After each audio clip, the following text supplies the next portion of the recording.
ನಮಸ್ಕಾರ. ನಮ್ಮ ನಾಡು ವಾರ್ತೆಗಳಿಗೆ ಸ್ವಾಗತ. ಈಗ ಮುಖ್ಯಾಂಶಗಳು.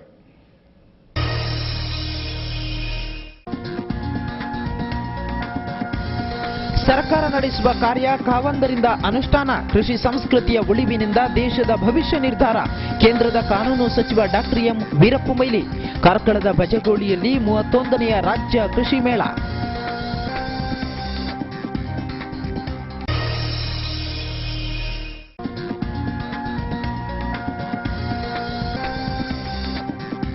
ಮದುವೆಯಾದವಳನ್ನು ಒಬ್ಬಳನ್ನು ಬಿಟ್ಟು ಉಳಿದವರೆಲ್ಲ ಮಾತ್ರ ಸಮಾನರು. ಇದು ನಮ್ಮ ರಾಷ್ಟ್ರದ ಸಂಸ್ಕೃತಿ. ರಾಷ್ಟ್ರೀಯತೆಯ ವಿಚಾರ ಸಂಕಿರಣದಲ್ಲಿ ಸುರಾಮಣ್ಣ ಅಭಿಮತ.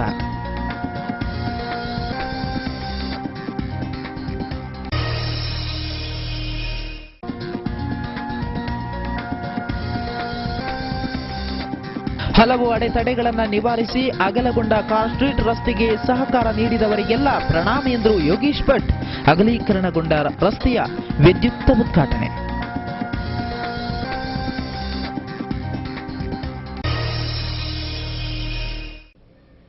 ವಾರ್ತೆಗಳ ವಿವರ. ಶ್ರೀ ಕ್ಷೇತ್ರ ಧರ್ಮಸ್ಥಳ ಗ್ರಾಮಾಭಿವೃದ್ಧಿ ಯೋಜನೆ ವತಿಯಿಂದ ಕಾರ್ಕಳದ ಬಚಗೋಳಿಯ ಸರಕಾರಿ ಪದವಿ ಪೂರ್ವ ಕಾಲೇಜಿನಲ್ಲಿ ನಡೆದ ರಾಜ್ಯ ಮಟ್ಟದ 31ನೇ ಕೃಷಿ ಮೇಳದ ಉದ್ಘಾಟನೆಯನ್ನು ಕೇಂದ್ರ ಕಾನೂನು ಸಚಿವ ಡಾಕ್ಟರ್ ಎಂ ವೀರಪ್ಪ ಮೊಯ್ಲಿ ನೆರವೇರಿಸಿದರು. ಶ್ರೀ ಕ್ಷೇತ್ರ ಧರ್ಮಸ್ಥಳ ಗ್ರಾಮಾಭಿವೃದ್ಧಿ ಯೋಜನೆಯ ಆಶ್ರಯದಲ್ಲಿ ಶುಕ್ರವಾರದಿಂದ 3 ದಿನಗಳ ಕಾಲ ನಡೆಯುವ ರಾಜ್ಯ ಮಟ್ಟದ ಕೃಷಿ ಮೇಳದ ತಯಾರಿಗೆ ಅಂತಿಮ ಸ್ಪರ್ಶ ನೀಡಲಾಗಿದ್ದು, ಕಾರ್ಕಳದ ಸರ್ಕಾರಿ ಪದವಿ ಪೂರ್ವ ಕಾಲೇಜಿನ ಮೈದಾನದಲ್ಲಿ ಭರ್ಜರಿ ರಂಗು ತುಂಬಿಕೊಂಡಿದೆ. ಯೋಜನೆಯ 31ನೇ ವರ್ಷದ ಈ ಕೃಷಿ ಮೇಳ ರಾಜ್ಯ ಮಟ್ಟದ ಸ್ವರೂಪ ಪಡೆದುಕೊಂಡಿದ್ದು, ಕಾರ್ಕಳ ತಾಲೂಕಿನ ಸಣ್ಣ ಗ್ರಾಮ ಬಜಗೋಳಿ ರಾಜ್ಯದ ಗಮನ ಸೆಳೆದಿದೆ. ಲಕ್ಷಾಂತರ ಜನ ಭಾಗವಹಿಸುವ ಈ ಮೇಳಕ್ಕೆ ಮದುವಣಗಿತ್ತಿಯಂತೆ ಮೈದಾನ ಶೃಂಗಾರಗೊಂಡಿದ್ದು, ಕೃಷಿ ಮೇಳದ ಆರಂಭ ಶುಕ್ರವಾರ ನಡೆಯಿತು.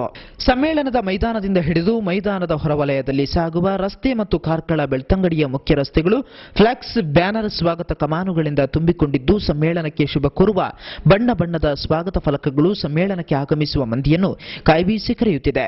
2011ರ 31ನೇ ಕೃಷಿ ಮೇಳವನ್ನು ಶ್ರೀ ಕ್ಷೇತ್ರ ಧರ್ಮಸ್ಥಳ ಗ್ರಾಮಾಭಿವೃದ್ಧಿ ಯೋಜನೆ ಹಮ್ಮಿಕೊಂಡಿದ್ದು, ಕಾರ್ಕಳದಲ್ಲಿ ನಡೆದ ಈ ಕಾರ್ಯಕ್ರಮವನ್ನು ಕೇಂದ್ರದ ಕಾನೂನು ಸಚಿವರಾದ ಡಾಕ್ಟರ್ ಎಂ ವೀರಪ್ಪ ಮೊಯ್ಲಿ ಅವರು ಉದ್ಘಾಟಿಸಿದರು. ನಂತರ ಮಾತನಾಡಿದ ಡಾಕ್ಟರ್ ಎಂ ವೀರಪ್ಪ ಮೊಯ್ಲಿ ಅವರು, ಸರ್ಕಾರಗಳು ಮಾಡಬೇಕಾದ ಇಂತಹ ಕಾರ್ಯಕ್ರಮಗಳನ್ನು ವೀರೇಂದ್ರ ಹೆಗಡೆಯವರ ನೇತೃತ್ವದಲ್ಲಿ ನಡೆಸುತ್ತಿರುವುದು ನಿಜಕ್ಕೂ ಶ್ಲಾಘನೀಯ ಕಾರ್ಯ. ಕೃಷಿ ಸಂಸ್ಕೃತಿ ಉಳಿದಾಗ ಮಾತ್ರ ನಮ್ಮ ದೇಶದ ಉದಾತ್ತವಾದ ಸಂಸ್ಕೃತಿಗಳು ನೆಲೆಗೊಳ್ಳಲು ಸಾಧ್ಯ. ಜನಸಾಮಾನ್ಯ ಬದುಕಬೇಕಾದರೆ ಕೃಷಿ ಸಂಸ್ಕೃತಿ ಮಾತ್ರ ಇದ್ದಾಗ ಅದರಿಂದ ಜೀವನೋತ್ಪತ್ತಿ ಸಾಧ್ಯವಾಗುತ್ತದೆ. ಈ ಹಿನ್ನೆಲೆಯಲ್ಲಿ ಗ್ರಾಮಾಭಿವೃದ್ಧಿ ಯೋಜನೆ ಹಮ್ಮಿಕೊಂಡ ಕೃಷಿ ಸಂಬಂಧಿತ ಈ ವಿಶೇಷ ಕಾರ್ಯಕ್ರಮಗಳು ರಾಜ್ಯ ಮಟ್ಟಕ್ಕೆ ಕೇವಲ ಮೀಸಲಾಗದೆ ದೇಶ ಮಟ್ಟದಲ್ಲೂ ಕೂಡ ಜನಸ್ಥಾಯಿಯಾಗಿ ಉಳಿದುಕೊಳ್ಳಬೇಕು ಎಂದು ಕರೆ ನೀಡಿದರು. ನಮ್ಮನ್ನು ನಾವು ನಿಯಂತ್ರಣದಲ್ಲಿಟ್ಟುಕೊಳ್ಳತಕ್ಕಂಥ ಒಂದು ಶಕ್ತಿ ಯಾವುದೇ ಒಂದು ಮತೀಯ ಸಿದ್ಧಾಂತದಲ್ಲಿ ಬಂದಿದ್ರೆ ಅದು ಜೈನ ಸಿದ್ಧಾಂತದಲ್ಲಿ ನೀವು ಕಾಣಬಹುದು. ನನಗೆ ಅನೇಕ ಬಾರಿ ನನ್ನ ಜೀವನದ ಒಂದು ನಡೆಯುವಂತಹ ಕಥೆಯನ್ನು ನೋಡಿದ್ರೆ ನಾನು ಇವತ್ತು ಯಶಸ್ವಿ ಆಗಿದ್ದರೆ ಆ ಜೈನ ಸಿದ್ಧಾಂತದಲ್ಲಿ ಮಾಡಿದಂಥ ಈ ಒಂದು ರೀತಿಯ ಪೇಷನ್ಸ್, ಸೆಲ್ಫ್ ಕಂಟ್ರೋಲ್, ರಿಸ್ಟ್ರೈನ್ ಮತ್ತು ತಾಳ್ಮೆ, ಇದರಿಂದ ಮಾತ್ರ ಮನುಷ್ಯ ಬದುಕಲಿಕ್ಕೆ ಸಾಧ್ಯವಿದೆ, ದೇಶ ಬದುಕಲಿಕ್ಕೆ ಸಾಧ್ಯ. ಅದು ಬದುಕುವುದ. ಕಾರ್ಯಕ್ರಮದ ಅಧ್ಯಕ್ಷತೆಯನ್ನು ಶ್ರೀ ಕ್ಷೇತ್ರ ಧರ್ಮಸ್ಥಳದ ಧರ್ಮಾಧಿಕಾರಿ ಮತ್ತು ಈ ಕಾರ್ಯಕ್ರಮದ ರೂವಾರಿಗಳು ಆದ ಡಾಕ್ಟರ್ ಡಿ ವೀರೇಂದ್ರ ಹೆಗಡೆ ಅವರು ವಹಿಸಿದರು. ಕಾರ್ಯಕ್ರಮದಲ್ಲಿ ನಡೆದ ವಸ್ತು ಪ್ರದರ್ಶನದ ಉದ್ಘಾಟನೆಯನ್ನು ಕರ್ನಾಟಕ ರಾಜ್ಯ ಹಣಕಾಸು ಆಯೋಗದ ಎಜಿ ಕೊಡ್ಗಿ ಅವರು ಉದ್ಘಾಟಿಸಿದರು.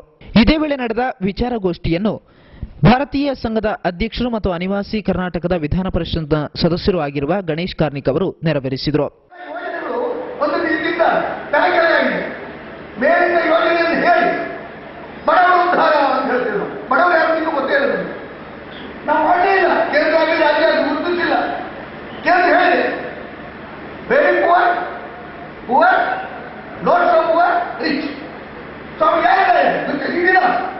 ಇಲ್ಲ, ಒಂದೊಂದಾಗಿ ಒಂದೊಂದು ಮಾಡ್ತಾರೆ. ಬಿಪಿಯಲ್ಲಿ ಒಂದು ಮಾಡ್ತಾರೆ, ಸಂಧ್ಯಾ ಸುರಕ್ಷೆ ಒಂದು ಮಾಡ್ತಾರೆ, ಭಾಗ್ಯಲಕ್ಷ್ಮಿ ಒಂದು ಮಾಡ್ತಾರೆ. ಯಾರು ಬಡವರನ್ನು ಅಂತಂದೇ ಗುರುತಿಸಲೇ ಇಲ್ಲ. ನಾವು ಇನ್ನೊಂದು ನಮ್ಮ ಯೋಜನೆಗೆ ನಿಷ್ಪ್ರಯೋಜಕ ಆಗ್ತಾ ಇಲ್ಲ. ಈ ಹಿನ್ನೆಲೆಯಲ್ಲಿ 31ನೇ ಕೃಷಿ ಮೇಳದ ಉದ್ಘಾಟನಾ ಸಮಾರಂಭದ ಈ ವೇಳೆ ಸಂಸದರಾದ ನಳಿನ್ ಕುಮಾರ್ ಕಟೀಲ್, ವಿರೋಧ ಪಕ್ಷದ ಸಚೇತಕರಾದ ಅಭಯ್ ಚಂದ್ರ ಜೈನ್, ಉಪಕುಲಪತಿಗಳಾದ ಡಾಕ್ಟರ್ ಕೆ ನಾರಾಯಣಗೌಡ, ಕಾರ್ಕಳದ ಶಾಸಕರಾದ ಗೋಪಾಲ್ ಭಂಡಾರಿ, ಶ್ರೀ ಕ್ಷೇತ್ರ ಧರ್ಮಸ್ಥಳ ಗ್ರಾಮಾಭಿವೃದ್ಧಿ ಯೋಜನೆಯ ಟ್ರಸ್ಟಿ ಡಿ ಸುರೇಂದ್ರ ಕುಮಾರ್, ದಕ್ಷಿಣ ಕನ್ನಡ ಜಿಲ್ಲಾ ಸಹಕಾರಿ ಬ್ಯಾಂಕ್ ಮಂಗಳೂರು ಇದರ ಅಧ್ಯಕ್ಷರಾದ ಎಂಎನ್ ರಾಜೇಂದ್ರ ಕುಮಾರ್, ಕಾರ್ಕಳ ಗ್ರಾಮ ಪಂಚಾಯತ್ನ ಮುಡಾರ್ನ ಅಧ್ಯಕ್ಷರಾದ ಶ್ರೀಮತಿ ಮಾಲತಿ ನಾಯ್ಕ್ ಇನ್ನಿತರರು ಉಪಸ್ಥಿತರಿದ್ದರು. ಇದೇ ವೇಳೆ ಶ್ರೀ ಕ್ಷೇತ್ರ ಧರ್ಮಸ್ಥಳ ಕ್ಷೇತ್ರ ಗ್ರಾಮಾಭಿವೃದ್ಧಿ ಯೋಜನೆಯ ನಿರ್ದೇಶಕರು ಕಾರ್ಯನಿರ್ವಾಹಕರಾದ ಡಾಕ್ಟರ್ ಎಲ್ಎಚ್ ಮಂಜುನಾಥ್, ಕೃಷಿ ಮೇಳ ಸ್ವಾಗತ ಸಮಿತಿ ಕಾರ್ಕಳ ಇದರ ಅಧ್ಯಕ್ಷರಾದ ಮಹಾವೀರ ಅಜ್ರಿ, ಯೋಜನಾಧಿಕಾರಿಗಳಾದ ಶ್ರೀಮತಿ ರೂಪಾ ಜಿ ಜೈನ್ ಸೇರಿದಂತೆ ಇತರ ಗಣ್ಯರು ಉಪಸ್ಥಿತರಿದ್ದರು.